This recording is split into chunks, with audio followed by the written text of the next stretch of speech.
रोज Facebook में देख रहा हूं, मेरे यूट्यूब में देख रहा हूं कि चैलेंज किया जा रहा है, बहुत जोर से चैलेंज किया जा रहा है।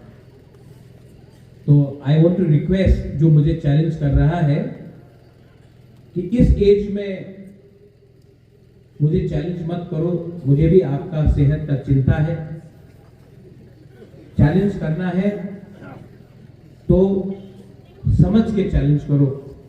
मैं त्रिपुरा में शांति देखना चाहता हूं, मैं त्रिपुरा में डेवलपमेंट देखना चाहता हूं और मैं त्रिपुरा में सबका उन्नति देखना चाहता हूं।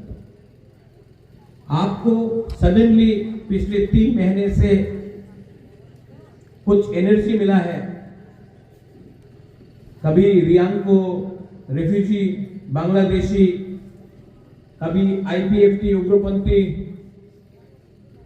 कभी तिप्रामोथा खराब, ये सब जो आप बोल रहे हो वो ठीक नहीं है।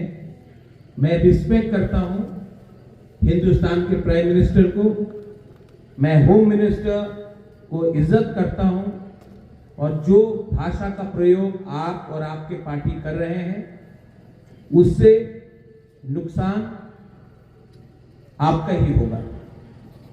अभी भी लेट नहीं हुआ है। I am an educated man, I know how to speak and I will speak for my people.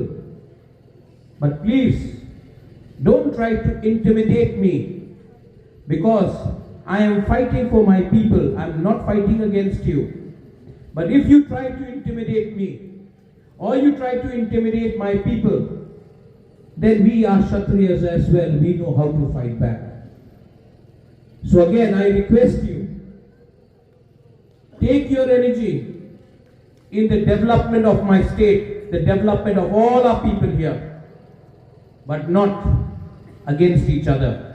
Bangladesh सामने में है, रोज वहां में क्रिश्चियंस, बुद्धिस्ट, हिंदूज को मारा जा रहा है। उनको चैलेंज कीजिए, मैं आपके साथ हाथ मिलाकर उनको चैलेंज करता हूं।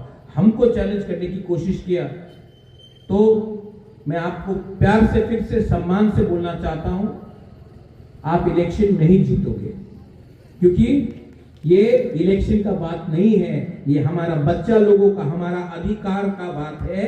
हम लोग फाइट करेंगे, मैं आखिरी तक फाइट करूंगा, मर जाऊंगा लेकिन मैं कॉम्प्रोमाइज नहीं करूंगा।